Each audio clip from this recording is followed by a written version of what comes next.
"Daddy, that waitress looks just like Mommy." But the millionaire's wife was already dead. The aroma of freshly brewed coffee and warm bread filled the air at Sunrise Cafe, a charming establishment in the heart of Boston's historic district. It was another seemingly ordinary Saturday morning, but fate had reserved something extraordinary for that day.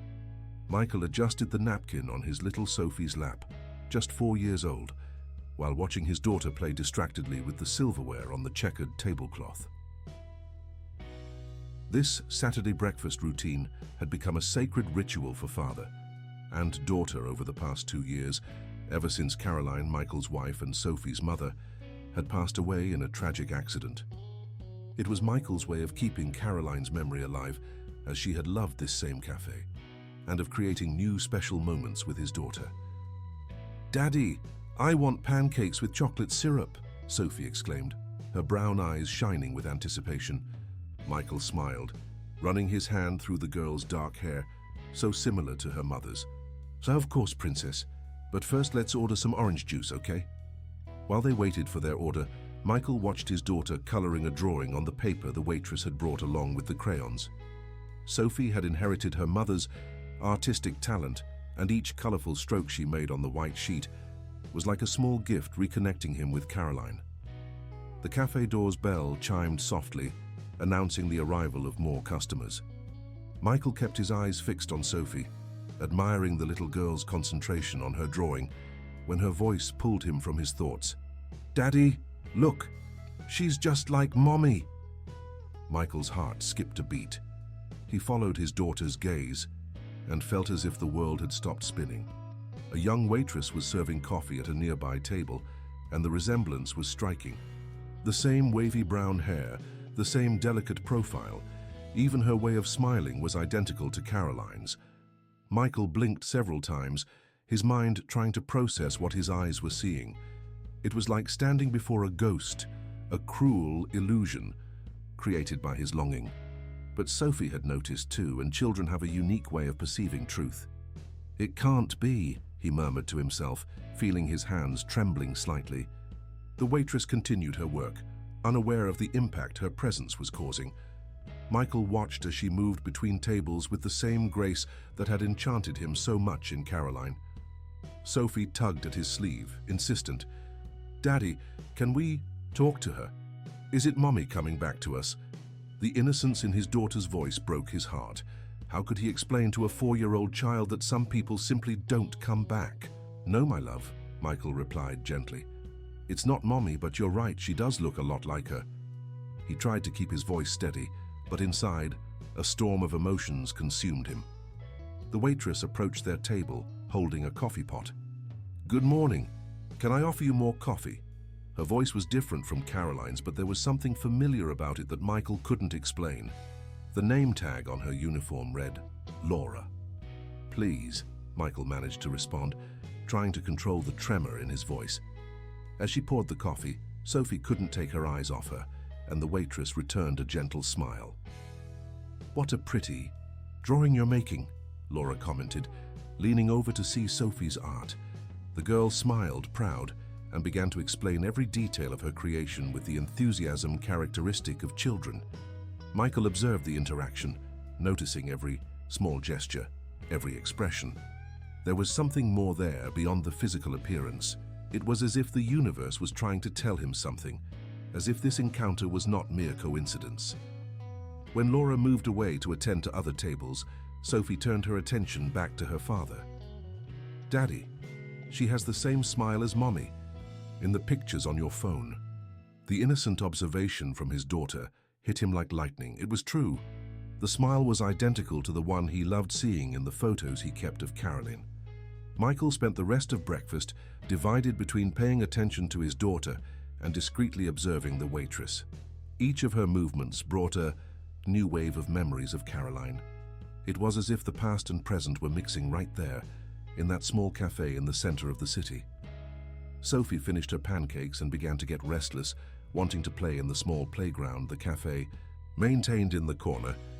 Michael watched her as she ran to the play equipment, his heart heavy with unanswered questions. He needed to know more about Laura. It wasn't just curiosity, it was a visceral need to understand why fate had placed someone who looked so much like Caroline in his path. Was it just a cruel coincidence, or was there something deeper behind this extraordinary resemblance? The morning advanced and the crowd in the cafe began to thin out. Michael watched as Laura went behind the counter, organizing cups and plates. He knew he needed to talk to her, but how to approach such a delicate subject? How to explain that she was practically a copy of his deceased wife without sounding completely crazy? Laura finished organizing the cups when she noticed the persistent gaze of the customer at table 7. It wasn't the first time she had noticed how he had been watching her all morning, but there was something different in his look. It wasn't like the inconvenient stares she sometimes received from other customers. It was a gaze loaded with emotion, almost painful. The little girl accompanying him also kept looking at her, but with a childlike, innocent curiosity that touched her heart. Laura had always had a special affection for children, perhaps because her own childhood had been marked by so many absences. While cleaning the counter, her hands paused for a moment on the necklace she always carried with her, her only connection to a past she didn't know. It was a small silver medallion with the initials MS engraved, which had been with her since she was adopted at 3 years old. Michael gathered all his courage and stood up, walking toward the counter. His heart was beating so hard he could hear it in his ears. "Excuse me," he began, his voice firmer than expected. "I know this will sound strange, but you look a lot like someone I knew." Laura looked up, meeting Michael's intense gaze. There was something familiar in those eyes, something she couldn't explain. "It happens a lot," she responded with a gentle smile. "They say everyone has a look-alike out there." "It's not just a casual resemblance," Michael continued, his voice now lower. "You're identical to my wife Caroline. My daughter Sophie even thought you were her." He hesitated for a moment before adding, "She left us 2 years ago." Laura's smile disappeared, replaced by an expression of surprise and compassion. "I'm sorry for your loss," she said sincerely. Something in the way he spoke, in the evident pain in his voice, made her want to know more. What was her full name?" Laura asked, feeling an inexplicable tightness in her chest. "Caroline Sanders Morgan," Michael answered, closely observing Laura's reaction. The medallion around her neck seemed to weigh a ton. Sanders, the initials MS on her medallion. Could they mean something? Laura had always known she had a sister, her adoptive parents had told her, but they never managed to get information about her. I was adopted when I was very young," Laura revealed, her voice trembling slightly. "I always knew I had an older sister, but never—" Her voice failed, and she needed to lean on the counter for support. Michael felt the world spin. Caroline rarely talked about her childhood, but he remembered some nights when, crying, she mentioned a little sister she had lost. He always thought it was a tragic story, but now. Sophie, who had returned from the playground, approached her father and held his hand. "Daddy, is the lady sad?" she asked innocently. Laura looked at the girl and tears began to form in her eyes. It was like looking at a piece of her lost sister, a sister she never had the chance to know. Do you have a photo of her?" Laura asked, her voice almost a whisper. Michael took out his phone with trembling hands and searched for a photo of Caroline. He found one where she was smiling, holding newborn Sophie in her arms. When he showed the image to Laura, she brought her hands to her mouth, stifling a sob. "It's like looking in a mirror," she murmured, touching the phone screen with trembling fingers. "But how? How can it be?" The movement in the cafe had decreased considerably, and Laura looked at the clock. "My shift ends in half an hour," she said, wiping away tears. Can we talk more?" Michael nodded, feeling he was on the verge of a discovery that would change their lives forever. "We'll wait," he replied, picking up Sophie. As they returned to the table, Michael felt that the universe had conspired for this encounter. The coincidences were too great to be ignored.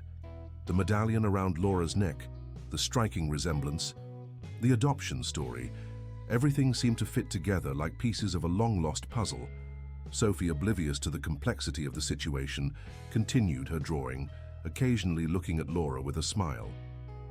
Michael watched his daughter, thinking about how life sometimes presents us with second chances in unexpected ways. The next 30 minutes seemed like an eternity. Michael tried to organize his thoughts, preparing for a conversation that could reveal long-buried truths. Laura continued her work, but her hands trembled slightly as she served the last customers. The morning sun was already high when Laura finally took off her apron and approached the table where Michael and Sophie were waiting. She had tied back her hair and changed from her uniform into casual clothes, but the resemblance to Caroline remained striking. Laura sat at the table, her hands folded in her lap to hide the tremor running through them. Sophie immediately pushed her drawing toward her. "Look, I drew you and Daddy," said the girl proudly. On the paper, 3 stick figures smiled, one of them with long wavy hair like Laura's. "It's very beautiful, Sophie," Laura smiled, feeling a lump in her throat. There was something so familiar about that child, as if she had known her for years. Perhaps it was the way she wrinkled her nose when smiling, exactly as Laura saw in her own childhood photos. Michael cleared his throat softly, trying to find the right words. "Laura, I know this is a lot to process, but you said you were adopted. Can you tell me more about that?" Laura nodded, nervously adjusting the medallion around her neck. "I don't remember much. I was very young. I was only 3 when I was adopted by Mary and John Oliver. They were always very loving and open with me, told me about the adoption since I was old enough to understand." She paused, her fingers caressing the initials engraved on the medallion. "They told me I was found in an orphanage in Springfield. I only had this medallion with me and the information that I had an older sister, but they didn't know her whereabouts." Michael felt his heart race. Caroline had been born in Springfield. "Caroline grew up there too," he revealed, watching Laura's eyes widen. "She was raised by her grandmother after her parents, well, she didn't talk much about it. My adoptive parents tried to find information about my biological family," Laura continued, her voice trembling slightly. "But they said the records were incomplete. All they knew was that there had been a separation, something about serious family problems." Sophie, who had been quiet until then, took her backpack and pulled out a small photo album that she always carried with her. "I want to show Mommy's pictures," she declared, opening the album on the table. Laura leaned over to see the images, and each turned page was like a journey through time. The photos showed Caroline at different moments: her wedding to Michael, pregnant with Sophie, playing with her newborn daughter. The resemblance was so striking that it seemed Laura was looking at photos of herself in an alternate life. "This was on our wedding day," Michael explained, pointing to a photo where Caroline smiled radiantly in her white dress. "It was 6 years ago in a small chapel in Lake Tahoe," Laura completed automatically, and then brought her hand to her mouth, surprised by her own words. Michael stared at her, astonished. "How did you know?" Laura shook her head, confused. I don't know. It was as if the image had appeared in my mind. A small chapel with purple flowers at the entrance. Hydrangeas, Michael whispered. Caroline insisted on decorating the chapel with purple hydrangeas because they were Grandma Helen's favorite flowers, Laura completed again, and this time tears rolled down her face. "But how can I know that? I didn't." Michael took his wallet and pulled out an old, faded photo. "Caroline gave me this photo on our wedding day. It's the only one she had from her childhood with Grandma Helen." With trembling hands, Laura took the photo. In it, an elderly lady with grey hair smiled, sitting in a rocking chair with 2 girls in her lap. One of them, about 5 years old, was protectively hugging the smaller one, who couldn't have been more than 2. "Turn the photo over," Michael gently suggested. On the back, an elegant handwriting had written, "Helen with Caroline, 5, and Laura 2, 1993. Laura let out a sob, her hands clutching the photo as if it were her most precious possession. Memories long buried began to emerge. The smell of chocolate cookies that Grandma Helen made. The sound of her rocking chair, a lullaby she sang every night.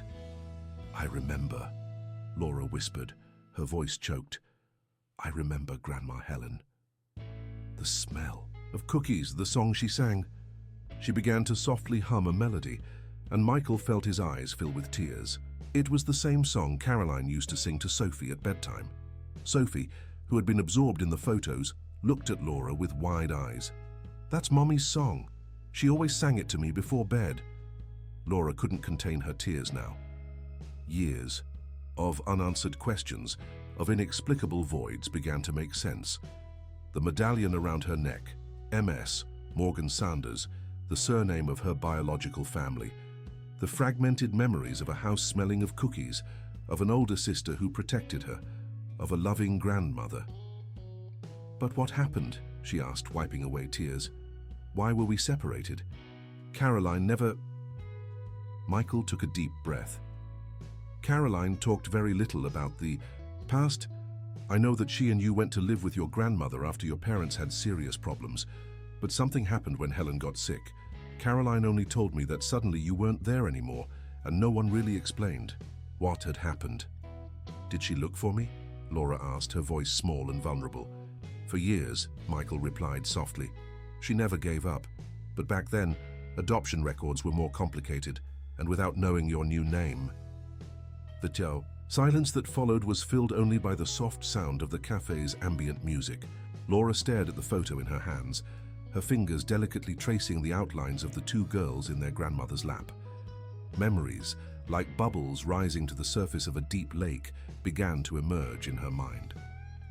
"I remember a garden," she said softly, her eyes distant. "A garden full of purple hydrangeas and Caroline teaching me how to make flower crowns. She always said I was her little princess." Laura smiled through her tears. "She protected me from everything, even from the thunder during storms." Michael felt his heart tighten. Caroline had decorated Sophie's room with the same theme, a princess in a garden of hydrangeas. "She never stopped being that protective person," he said. "Even after everything, she always wanted to take care of others." Sophie, who had been surprisingly quiet, took her backpack again and pulled out a small object, wrapped in a purple silk handkerchief. "Daddy, can I show her Mommy's treasure?" Michael nodded, recognizing the object Caroline had left for Sophie. The girl carefully unwrapped the handkerchief, revealing a small silver medallion identical to the one Laura wore. Laura brought her hand to her own neck, instinctively touching her medallion. "It can't be," she whispered. "They're a pair," Michael explained. "Caroline told me they were special medallions that your grandmother Helen had given to you both. Each had the other's initials engraved, so you would always remember that you were part of each other." With trembling hands, Laura took off her medallion and placed it next to the other on the table. They were perfectly identical, except for the initials. Hers had MS engraved, while the other had LS. "Morgan Sanders," Laura murmured, finally understanding the meaning of the initials she had carried all her life. Caroline Morgan Sanders and Laura Morgan Sanders. Sophie picked up the two medallions and, with a child's innocence, tried to join them together. To everyone's surprise, the pieces fit perfectly, forming a single heart.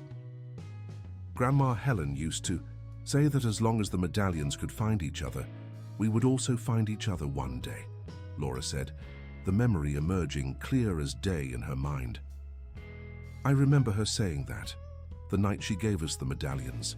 Michael watched the scene, amazed at how fate had worked to reunite that shattered family. "Caroline never lost hope of finding you," he said softly. "She regularly checked missing persons' websites, visited orphanages. Even after Sophie was born, she kept searching." Laura wiped away new tears that were falling. "My adoptive parents, they also tried to find information about my biological family, but they always ran into bureaucracy, lost documents. See, it must have been difficult for them too," Michael commented, "raising a child knowing she had a sister somewhere." "They are wonderful," Laura smiled sadly. "They always supported me in everything, including the search for my story. But now," she paused, her voice failing, "now that I've finally found my sister, she's no longer here." Sophie, sensing Laura's sadness, got up from her chair and hugged her. "Don't be sad, Aunt Laura. Mommy is in heaven, but now you have me and Daddy." Laura hugged her niece back, feeling a wave of love so intense she could barely breathe. It was as if a part of Caroline was there, in that little girl who had the same expressive eyes as her sister. "You're right, Sophie," she said, kissing the top of the girl's head. "And I promise I'll always be here for you, just as your mum always was for me."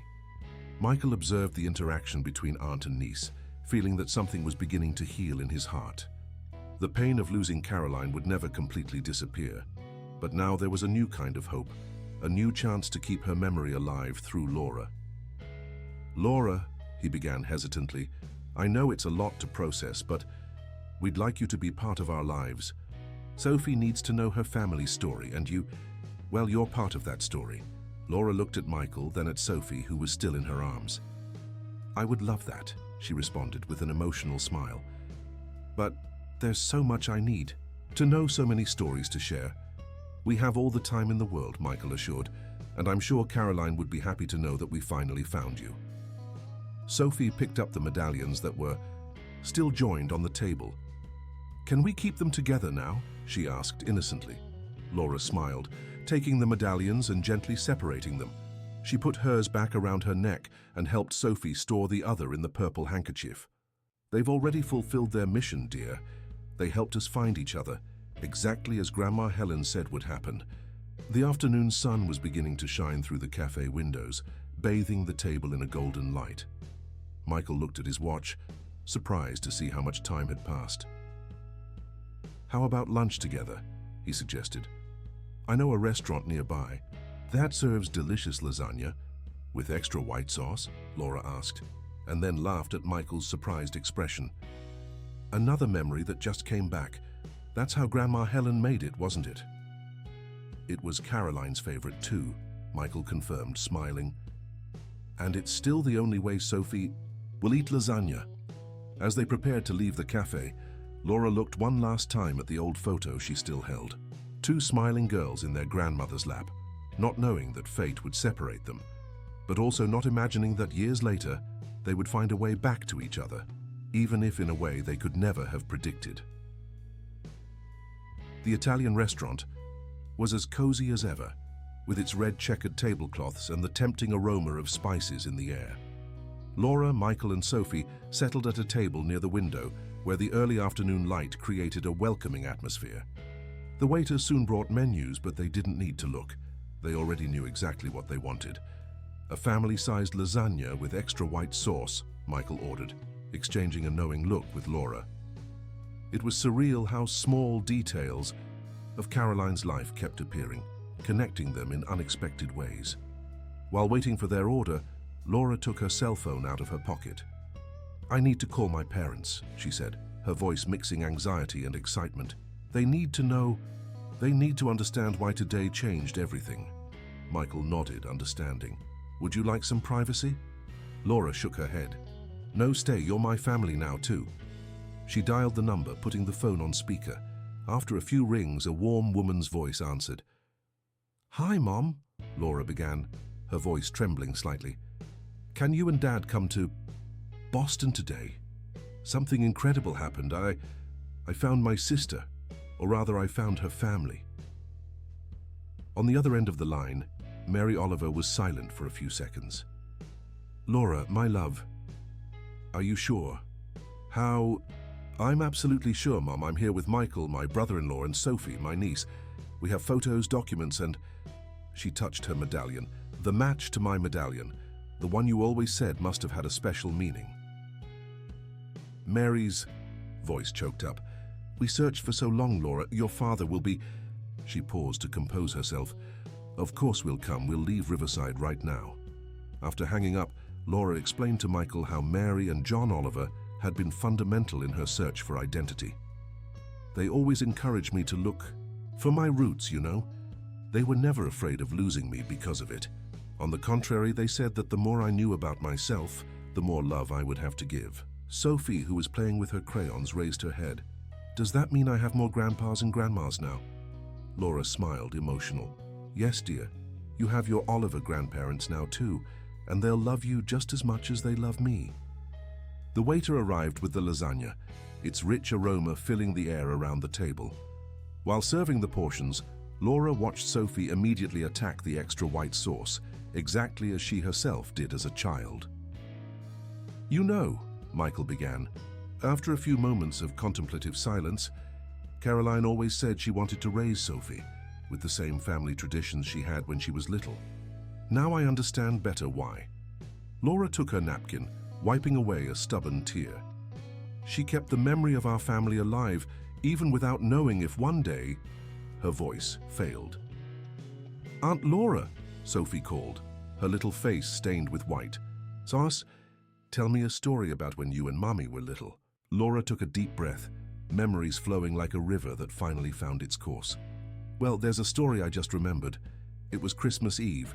I must have been about 3. As Laura narrated, Michael could see Caroline in her expressions, in the way she gestured, in the way her eyes sparkled as she told about the mischief they made together. It was as if through Laura, Sophie could learn a little more about her mother. "And then Caroline convinced me to hide in the broom closet to wait for Santa Claus," Laura continued, laughing. "We ended up falling asleep in there, and Grandma Helen was desperate, searching for us all over the house." Sophie laughed, enchanted with the story. "And did you see Santa?" "No, but when we woke up, there were 2 small presents next to us in the closet. It was a pair of purple beaded bracelets made by Grandma Helen." Laura paused, her eyes distant. "Caroline wore hers until, well, she never took it off." Michael nodded, remembering. "She still had that bracelet.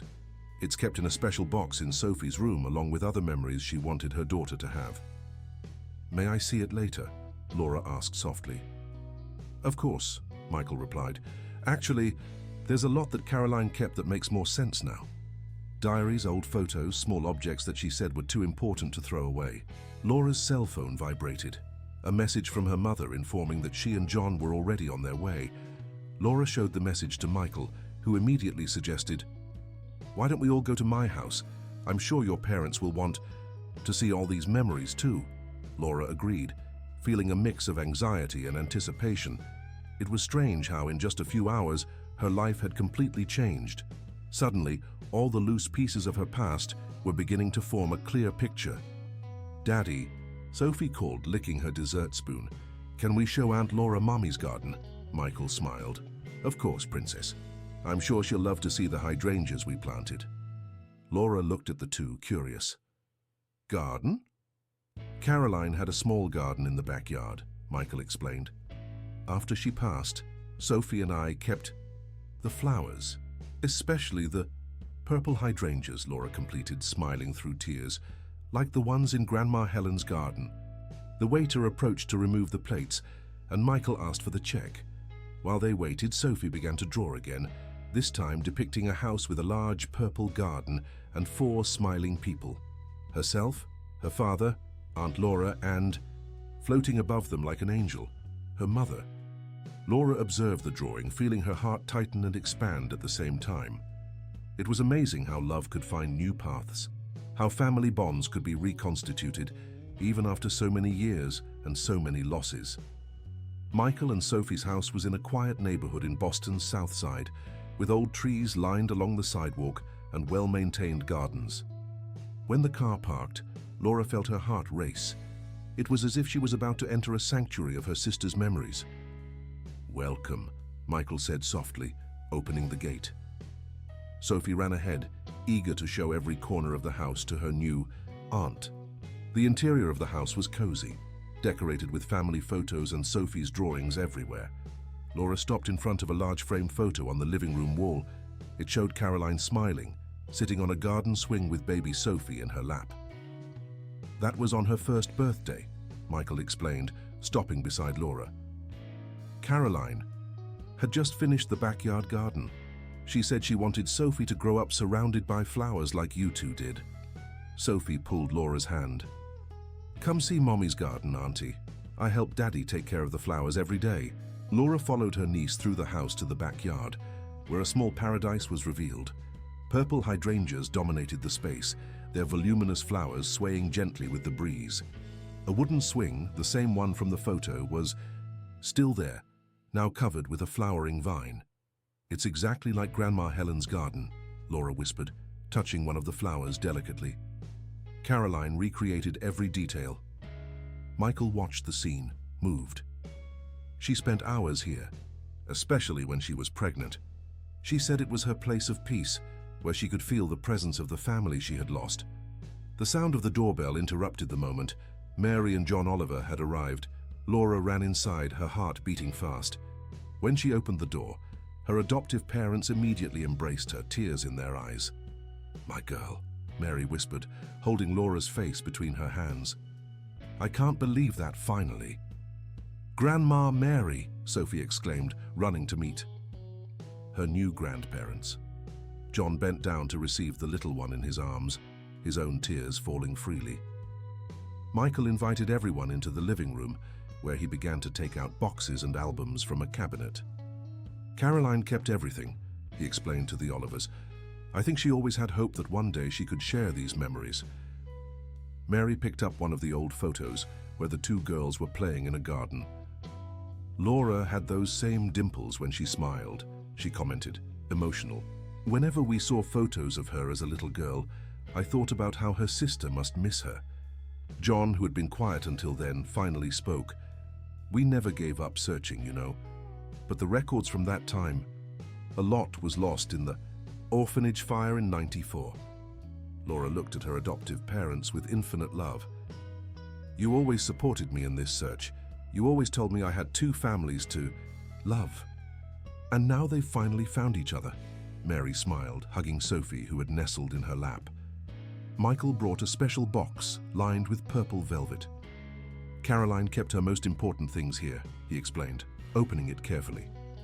Inside were treasures from a lifetime: the purple beaded bracelet that matched the one Laura had lost, old photos, small notes written in childish handwriting, and a diary with a leather cover. "She wrote a lot in this diary," Michael said, handing it to Laura, "especially after Sophie was born. I think she wanted her daughter to know the whole family story one day." Laura opened the diary with trembling hands. The first page had a dedication. "For Sophie, my little princess. Here is the story of our family, of the love that kept us united even when we were separated, and of the hope that never died. One day, when you're older, you'll understand that family is like a garden of hydrangeas. Even in the harshest winter, the roots remain strong, waiting for spring to bloom again." Mary and John approached, hugging Laura as she read. They understood, perhaps better than anyone, the significance of that moment. For years, they had helped their adoptive daughter keep alive the hope of finding her roots. And now they were there, witnessing the moment when all the pieces fit together. Sophie, who had picked up her crayons, began to draw again.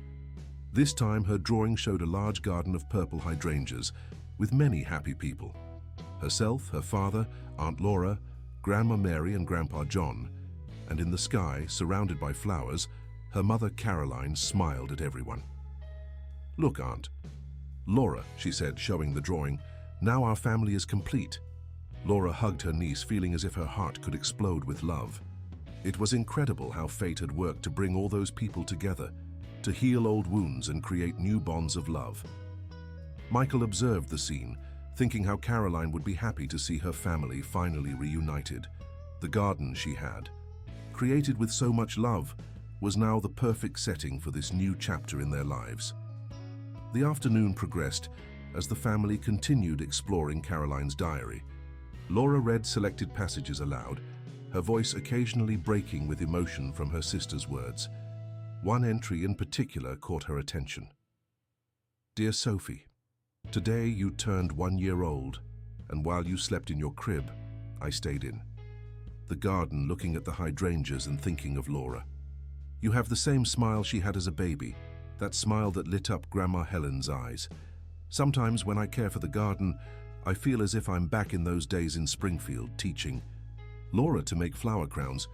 She always placed the flowers crooked, but Grandma said they were the most beautiful because they were made with love." Mary Oliver wiped away a tear. Laura always had a special gift for flowers too. Our garden in Riverside, she completely transformed it when she started taking care of it. "It's true," John agreed, smiling at the memory. "Remember when she was about 12 and decided to create a bed of just purple flowers? Now we know where that preference came from. Laura continued flipping through the diary, stopping at another entry that made her heart leap. Today I dreamed of Laura again. In the dream, we were children playing in Grandma's garden, and she showed me something important. A secret place, where we kept our treasures. Why does this memory seem so real? Was there such a place? Sometimes these dreams seem more than dreams. Laura raised her eyes from the diary, a sudden memory emerging in her mind. "The hydrangea bench," she exclaimed. "Michael, the wooden bench in the garden, is it hollow?" Michael frowned, surprised. Yes, Caroline always insisted on keeping that specific bench, even when it started getting old. She said it was important. "Come with me." Laura jumped up, running to the garden with everyone following. She knelt beside the old wooden bench, her hands trembling with excitement. Caroline and I had an identical bench in Grandma Helen's garden. It was our secret hiding place. Carefully, she felt along the side of the bench until she found a small, almost imperceptible protrusion. With a soft click, a secret compartment opened. Inside was an old cookie tin, exactly like the one they used as children. "I can't believe it," Laura whispered, picking up the tin with reverence. She recreated our secret hiding place. Sophie approached, her eyes shining with curiosity. "What's inside, Auntie?" Carefully, Laura opened the tin. The interior was filled with small treasures, never-sent letters, old photographs, children's drawings, and at the bottom a yellowed envelope addressed to "My dear little sister." It's Grandma Helen's handwriting, Laura immediately recognized, opening the envelope carefully. Inside was a letter dated just days before the fateful day, when the sisters were separated. "My little flowers," Laura began to read, her voice trembling. "If you found this letter, it means fate has finally reunited you. I know my departure will change many things, but I want you to know that the love that unites you two is stronger than any distance." Mary and John approached, embracing Laura as she continued reading. Helen's letter revealed details that no one knew: how she had fought to keep the girls together, how she had prepared documents and letters to help them find each other in the future. But her health condition worsened very quickly. "I left a medallion with each of you," the letter continued. "When joined, they form a heart, just as you two will always be part of each other, no matter where you are. Caroline, my eldest flower, take care of your sister when you find her. Laura, my little flower, never lose hope. True love always finds its way back."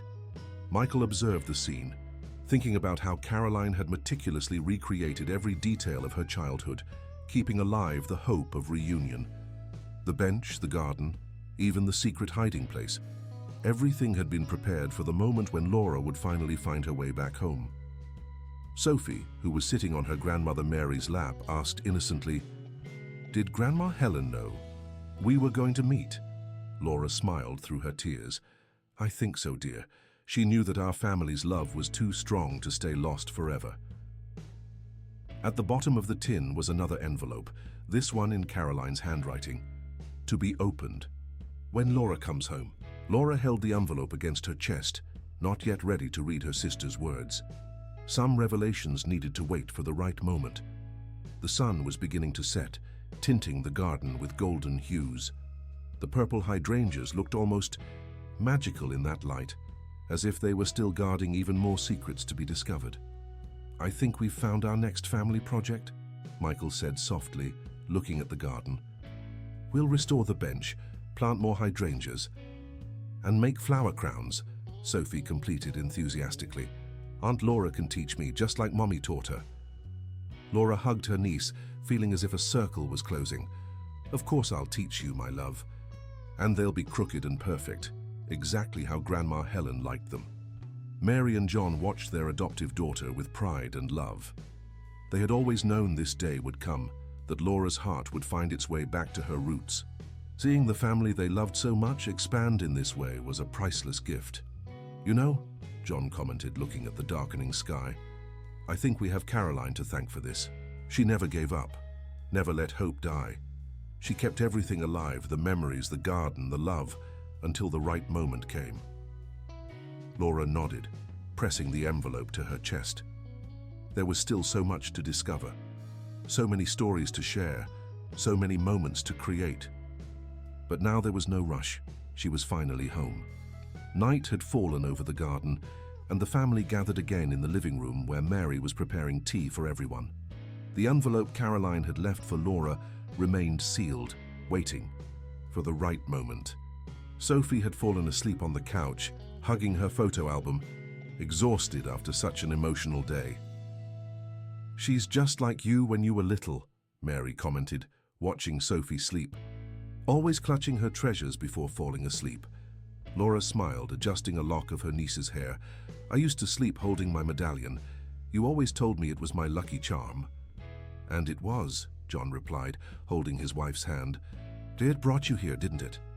Michael returned to the living room, bringing a box he had retrieved from the attic.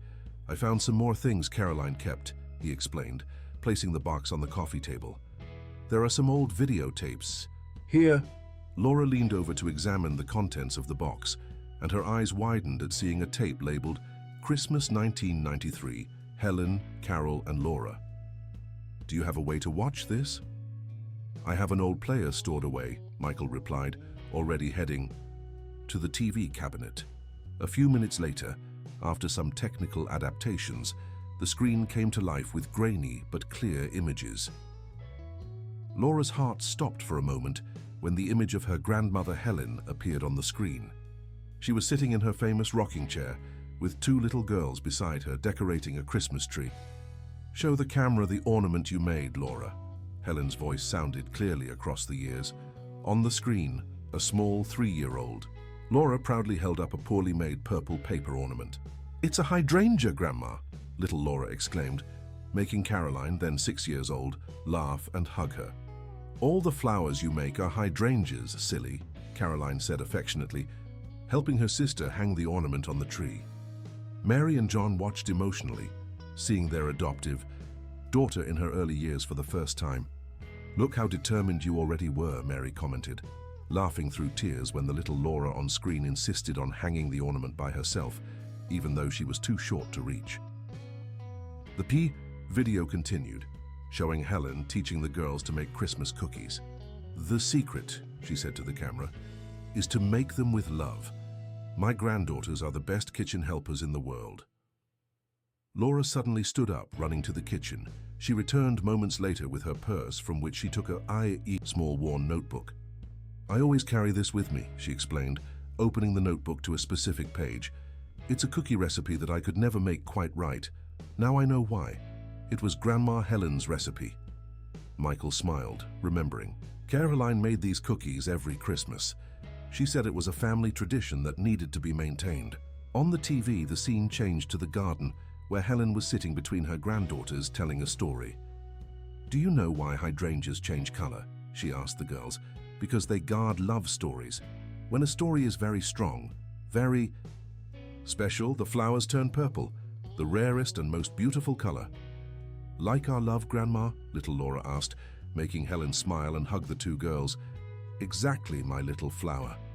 Like our love." The tape continued rolling, showing more moments from that Christmas. The girls opening presents, singing Christmas songs, playing in the garden, bathed in the golden late afternoon light. It was like a window in time, allowing Laura to recover memories she thought were lost forever. Sophie stirred on the couch, slowly waking up, her sleepy eyes fixed on the TV, where scenes of the sisters playing hide-and-seek among the hydrangeas were now playing. "Aunt Laura," she murmured, still drowsy, "can we play like that in the garden tomorrow?" Laura felt her heart expand with love. "Of course, my love, I'll teach you all the games your mom and I used to play." Mary stood up, going to her bag. "I have something to show too," she said, returning with a photo album. "These are all the photos of Laura growing up. Caroline should have seen these." Michael placed his hand on Laura's shoulder. "She'll see through our eyes," he said softly. "Through the love we'll keep alive in this family she helped reunite." Laura finally picked up the envelope Caroline had left for her. Perhaps now was the right moment. Carefully she opened it, finding several pages written in her sister's neat handwriting. "Dear Laura," she began to read aloud, "if you're reading this, it means you finally found your way back home. There is so much I want to tell you, So many stories I've kept to share with you." Caroline's words filled the room as the night advanced, bringing with it the promise of a new dawn for that family that fate had separated, but that love had found a way to reunite again. The next morning's sun found Laura still awake, sitting on the back porch with Caroline's letter in her hands. She had spent the entire night reading and rereading her sister's words, each line revealing a new piece of the puzzle of their lives. "My dear sister," said a particularly moving excerpt, "there's something I need to tell you, something I discovered when Sophie was born. Remember the necklace Grandma Helen always wore? The one with the golden cameo? She gave it to me before she passed, saying that one day I would understand its true meaning. And I understood, Laura. Inside it, there's a key." Laura looked up from the letter, her heart racing. The cameo. She remembered it perfectly. Helen never took it off. In the tapes they had watched the night before, it was clearly visible hanging around her grandmother's neck. The sound of soft footsteps pulled her from her thoughts. Michael appeared on the porch, 2 cups of coffee in his hands. "Couldn't sleep?" he asked gently, offering one of the cups to Laura. "There's so much in this letter, Michael," she replied, accepting the coffee. "Caroline, she left clues as if she knew that one day we would find each other. She talks about a cameo of Grandma Helen's. Do you know where it is?" Michael frowned, thoughtful. "Caroline kept some old jewelry in a box in our bedroom. I never touched them after she passed, but we can look." At that moment, Sophie appeared on the porch, still in pajamas, rubbing her sleepy eyes. "Good morning, Aunt Laura. Did you sleep here?" Laura smiled, opening her arms to receive her niece. "Yes. Dear, your Oliver grandparents stayed too. They're sleeping in the guest room. Are we going to look for Grandma Helen's treasure?" Sophie asked excitedly, surprising the adults. "How do you know about that?" Michael asked, intrigued. "Mummy used to tell me stories about a special family treasure," Sophie answered, with the simplicity characteristic of children. "She said that one day, when the right person came back, we would find it together." Laura and Michael exchanged emotional looks. Even so, young Sophie had kept yet another clue left by Caroline. Mary and John joined them on the porch, bringing the aroma of fresh bread. "We thought everyone would be hungry," Mary smiled, placing a basket of bread on the table. "Mama, we're going to look for Grandma Helen's treasure," Sophie announced excitedly to her adoptive grandmother. John smiled, picking up his granddaughter. "Treasure? That reminds me of when Laura was little. She was always looking for hidden treasures in our garden. It was my way of trying to find clues about my family," Laura admitted softly. "I think, without knowing it, I was looking for these memories all along." Michael stood up. "Let's start our search in the bedroom. Caroline's jewelry is there." The group went upstairs, Sophie excitedly jumping ahead. In the master bedroom, Michael opened a large dark wood wardrobe and from the top shelf took down a blue velvet box. "Caroline kept her most special jewelry here," he explained, placing the box on the bed. With trembling hands, Laura opened the box. Inside, carefully organized, were several antique pieces of jewelry. Her hands immediately found what they were looking for, a golden cameo with filigree details, exactly as she remembered. "This is it," she exclaimed, holding the delicate object. "But how do we open it?" Sophie approached, her eyes shining with curiosity. "Mommy always said that love opens all doors." Laura examined the cameo carefully, turning it in her hands. On the back, there was a small inscription almost erased by time. "Love blooms where the hydrangeas grow." "The bench!" Laura suddenly exclaimed. "The secret compartment in the garden bench. There was a small lock we didn't open yesterday." Everyone ran to the garden, where the morning dew still glistened on the purple hydrangeas. Laura knelt beside the bench, finding the hidden small lock they hadn't noticed the day before. Carefully, she pressed a small button on the side of the cameo. With a soft click, it opened, revealing a tiny golden key. "Caroline knew," Michael murmured, emotional. "She knew that one day you would find this." Laura inserted the key into the bench's lock. With a soft creak, a second secret compartment opened, smaller than the first but equally precious in its content. Inside was a leather-bound book, very old, with the words "Helen's Memories" embossed in gold. Next to it, a yellowed envelope, addressed to "My dear granddaughters," to be opened when you are together again. Laura held the book and envelope against her chest, silent tears running down her face. Sophie approached, hugging her aunt. "Don't cry, Aunt Laura," she said sweetly. "Cersei tutonedi sere." Mommy always said that tears of joy make the hydrangeas more purple. Mary and John watched the scene, embracing. They had held for so long the dream of seeing their adoptive daughter find her roots, and now they were witnessing not just a reunion, but the unraveling of a love story that spanned generations. Michael picked up his camera, which he always kept near the garden. "I think we need to capture this moment," he said softly. "Caroline would like that." As the sun rose in the sky, bathing the garden in its golden light, the family gathered on the bench. Sophie, sitting between Laura and her Oliver grandparents, proudly held the cameo. Michael set the timer on the camera and ran to join the group. The camera's click captured more than a simple photo. It registered the moment when past and present met, when two families became one, united by the love that Helen and Caroline had cultivated, like the precious hydrangeas in their garden. After breakfast, the family gathered again in the garden. Helen's memory book rested in Laura's lap, still closed, waiting for the right moment to reveal its secrets. Sophie had brought her crayons and a new sketchbook, determined to record every moment of that special day. "I think the time has come," Laura said softly, opening the old book. The first pages were filled with Helen's elegant handwriting, accompanied by flowers carefully preserved between the pages. "My garden of memories," the text began. "Each flower preserved here tells a love story. The first purple hydrangea my granddaughters planted together. The flower Caroline picked when Laura took her first steps. The small buds that Laura transformed into princess earrings." Mary approached, fascinated by the preserved flowers. "Some still maintain their color after all this time," she observed, gently touching a dried hydrangea that still displayed shades of purple. "Grandma Helen knew how to preserve flowers, better than anyone." Laura smiled, carefully turning the pages. She said each flower held a little bit of magic. Sophie, who was drawing intently, raised her notebook. "Look, Aunt Laura, I drew you and Mommy as little girls, planting flowers with Grandma. Helen!" The childish drawing showed three figures in a colorful garden, surrounded by large purple flowers. There was such pure innocence and love in Sophie's interpretation that everyone felt their eyes moistening. "It's beautiful, my love," Laura said, hugging her niece. "Shall we keep it in Grandma Helen's book? I'm sure she would love it."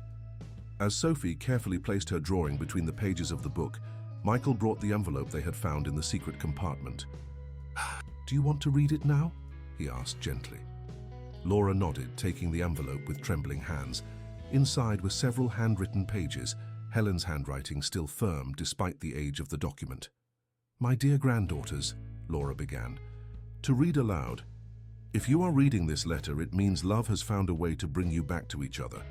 There is so much I need to tell you, so many secrets I've kept waiting for the right moment." John hugged Mary, who was already beginning to cry.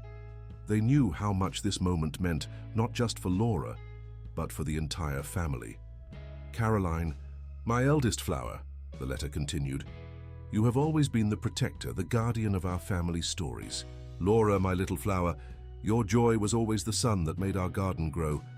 Together you are like my precious hydrangeas, resilient, beautiful, and able to bloom even in the most difficult moments." Sophie nestled in Laura's lap as she continued reading. The letter revealed a story Helen had never told, about how she had fought to keep her granddaughters together, about the documents she had prepared to ensure that one day they could find each other again. "When I learned, I could no longer care for you," Helen wrote. "My heart broke, but I planted seeds of love in each of you. The medallions, the stories, the love for hydrangeas. I knew that one day these seeds would bloom and bring you back to each other." Michael placed his hand on Laura's shoulder, offering silent support. As she continued reading, her voice choked with emotion. "And for the little one not yet born," the letter went on, surprising everyone. "Yes, I know there will be a girl. I saw her in a dream, dancing among the hydrangeas, with the same bright eyes as my granddaughters. She will be the link that unites past and future, that will keep the magic of our garden alive." Sophie's eyes widened. "She knew about me, Daddy," Michael smiled, emotional. "Your great-grandmother Helen was very special, dear. She saw with her heart." Laura continued reading, discovering that Helen had left specific instructions about the garden, about how each flower had a special meaning, how each bed told a different story. "And now," the letter concluded, "I leave in your hands the greatest treasure a family can have, the love that unites us across time. Take care of each other. Keep our stories alive and never forget. Where hydrangeas bloom, love never dies." When Laura finished reading, the garden seemed different, more alive, more magical. The purple hydrangeas swayed gently with the breeze, as if responding to Helen's words. "There's one more thing," Michael said, standing up. "Caroline left something special in the attic. I think now is the right time to get it." He quickly went upstairs and returned carrying a large covered canvas. When he removed the fabric protecting it, everyone gasped. It was a painting of Helen's garden made by Caroline, showing two little girls making flower crowns while a gray-haired lady smiled, sitting in her rocking chair. "She worked on this painting throughout her pregnancy," Michael explained. "She said it was her way of keeping alive the memory of the three of you together." Sophie approached the painting, her fingers gently touching the image. "Can I hang it in my room, Daddy? That way I'll have Mommy, Aunt Laura, and Grandma Helen always close to me." Laura hugged her niece, feeling as if her heart could explode with love. "And we'll plant more hydrangeas," she promised. "We'll make this garden even more beautiful, exactly as Grandma Helen and your mother would like." Mary and John observed the scene with pride and gratitude. Their adoptive daughter had not only found her roots, she had found a new purpose, a new way to keep alive the love that Helen had planted so many years ago. A week had passed since the discoveries in the garden. Laura had quit her job at the cafe, accepting Michael's invitation to help care for Sophie and the garden that now belonged to both families. Mary and John had decided to move from Riverside to Boston, buying a house just a few blocks away, to keep the family united. That Saturday morning, the garden was especially beautiful. Laura and Sophie had spent the week planting new hydrangeas, carefully following the instructions left in Helen's book. Michael watched the two working together, noticing how Laura's gestures when caring for the flowers were identical to Caroline's. "Auntie, Laura," Sophie called, her small hands dirty with soil. "Look, the bud we planted is starting to open." Laura approached the bed where they had planted a special cutting, a bud they found preserved between the pages of Helen's book carefully, kept with a note. "The last hydrangea that Caroline and Laura planted together. When it blooms again, it will be a new beginning." "It's true, my love," Laura smiled, gently touching the small bud that was beginning to show its purple petals. Grandma Helen was right. Flowers always know when it's time for a new beginning." Mary arrived bringing a tray with lemonade and cookies, made with the recipe they had found in Helen's book. "Snack time," she announced. "John and Michael are just finishing setting up the new swing." The old wooden bench had been carefully restored and transformed into a garden swing, keeping its secret compartment intact. It was the special project that Michael and John had decided to do together, a way to honor the memories while creating something new for the future. Sophie ran to clean up, excited at the prospect of snacks. Meanwhile, Laura took from her gardening apron pocket an envelope, Caroline's last letter, which she had not yet had the courage to read. "I think it's time now," she said softly to Mary, who nodded understandingly. "Do you want me to call the others?" Mary asked. Laura shook her head. "First I need to read it alone, then I'll share with everyone." Mary hugged her adoptive daughter and moved away, giving her privacy. Laura sat on the new swing, the envelope trembling slightly in her hands. Carefully, she opened it and began to read. "My beloved sister, if you're reading this letter, it means you finally found your way back home. There's so much I want to tell you, so much I've kept in my heart, waiting for this moment. First, I need you to know that never, not for a moment, did I stop looking for you. Each hydrangea I planted in this garden was a silent prayer to find you. Each story I told Sophie about her special aunt was a way of keeping you alive in our lives. When I discovered I was pregnant with Sophie, I had a dream so real, it seemed like a memory of the future.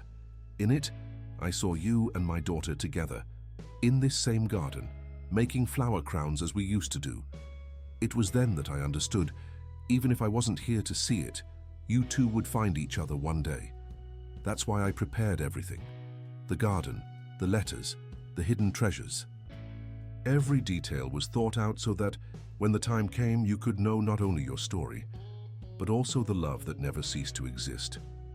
Laura, my little sister, I know it must have been difficult growing up with so many unanswered questions, but I want you to know that you were never alone. Our family's love was always with you, in the small things, in your love for purple flowers, in your smile that is just like Grandma Helen's, in the strength you always had to move forward. Theo, have one last request. Take care of our Sophie. Teach her all the games we used to play. Tell her Grandma Helen's stories. Show her how to make crooked flower crowns that are the most beautiful because they're made with love. And most importantly, help her understand that family is like a garden. It needs constant care, but it also knows how to renew itself and bloom even after the harshest winters. Michael is a wonderful father, and I know that you two, along with your adoptive parents who have always loved you so much, will create an environment of love where Sophie can grow up knowing she has not just one, but two amazing families taking care of her. And Laura, be happy. Allow yourself to bloom. The past is not a place to dwell, but a garden of memories that helps us grow. Now you have all the answers you were looking for. You have a complete family that loves you, and you have an entire future ahead to create your own stories. I will always be with you in the purple of the hydrangeas, in Sophie's laughter, in Grandma Helen's stories, and in the love that keeps our family united through time. With all my love, your sister, Caroline. P.S. Don't forget to water the hydrangeas. Every morning, they're stubborn like you and need extra care to stay nice and purple. Laura was holding the letter against her chest, silent tears running down her face, when she felt small arms wrapping around her waist. Sophie had returned, her little face concerned at seeing her aunt crying. "Don't be sad, Aunt Laura," she said, offering a cookie. "Mommy always said that warm cookies cure any sadness." Laura laughed through her tears, hugging her niece. "I'm not sad, my love. Sometimes we cry because our heart is so full of love that it overflows a little through our eyes. Like the hydrangeas. When we water them too much," Sophie asked innocently. "Exactly," Laura smiled, kissing the top of the girl's head. "Just like the hydrangeas." Michael and John approached, proud of the newly installed swing. Mary followed them, bringing more cookies and pitchers of lemonade. The family gathered in the garden, the new swing creaking softly, as Sophie delighted in going back and forth, surrounded by all who loved her. Autumn had arrived, painting the garden with new hues. The hydrangeas, always faithful, maintained their vibrant purple, like guardians of the stories that space held. 3 months had passed since the day Laura had entered Sunrise Cafe, not imagining that her life would completely change. It was Sunday morning, and the garden was especially busy. Mary and John, who had finally moved to their new house nearby, were helping Michael organize a small celebration.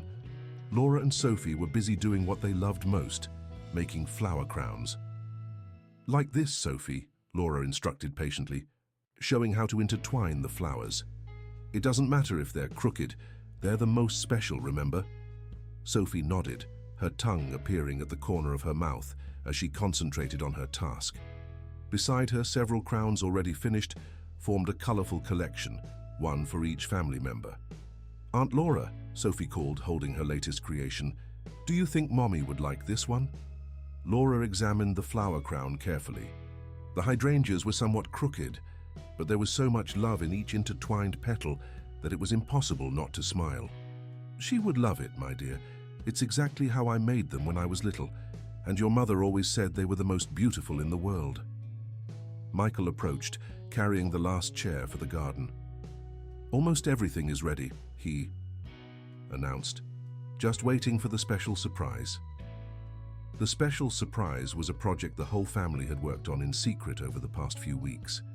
In the center of the garden, covered by a cloth, was a gift that Sophie could hardly wait to reveal. Gradually, other guests began to arrive. They were special people who had been part of Laura and Caroline's story. Old friends from the orphanage that Mary and John had managed to locate, the kindergarten teacher who had kept photos of Laura as a little girl, even some regular customers from Sunrise Cafe who had become friends.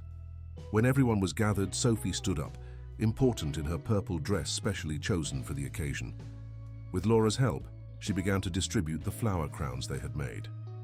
"These are magic crowns," she explained seriously to the guests. "Grandma Helen taught Mommy, who taught Aunt Laura, who taught me how to make them. They're crooked because they're made with love." The adults laughed, moved, putting on their crowns. Michael then stood up, picking up Sophie. "I think it's time for our surprise, isn't it?" Sophie clapped her hands, excited. "Yes, can I show them, Daddy?" With a dramatic gesture, Sophie pulled the cloth covering the surprise, revealing a beautifully carved wooden sign. On it, in golden letters, was written, "Garden of 3 generations, Helen, Caroline, Sophie, where love blooms through time." Below the sign, a new hydrangea plant was beginning to bloom. That same one that Laura and Sophie had found in Helen's book, now flowering in a purple more vibrant than all the others. Laura felt the tears starting to fall, but this time she didn't try to contain them. They were tears of joy, of gratitude, of love. Mary and John embraced her from one side, while Michael and Sophie completed the embrace from the other.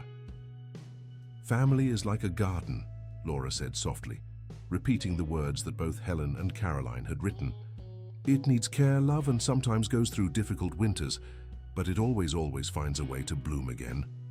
Sophie, still with her crooked flower crown on her head, looked at the blue sky above the garden. "Look, Aunt Laura, a hummingbird."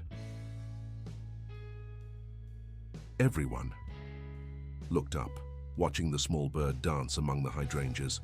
Helen used to say that hummingbirds were messengers of love, bringing special messages from heaven. "I think we have special visitors today," Michael smiled, hugging his daughter. The rest of the afternoon was filled with stories, laughter, and songs. Mary served the famous cookies made with Helen's recipe. John told stories of when Laura was little, and Michael shared precious memories of Caroline. As the sun began to set, painting the sky with shades of pink and purple that rivaled the hydrangeas, Laura sat on the garden swing with Sophie in her lap. Together they watched the flowers swaying gently with the evening breeze. "Aunt Laura," Sophie whispered, sleepy after such a special day, "now our garden is complete, right?" Laura smiled, kissing her niece's head.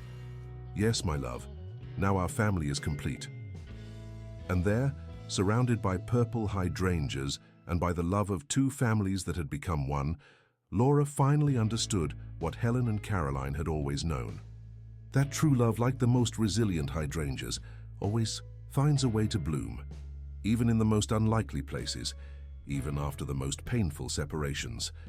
The garden would continue to grow, the stories would continue to be told, and the love that united that family would continue to flourish, purple and vibrant like the hydrangeas that guarded their secrets.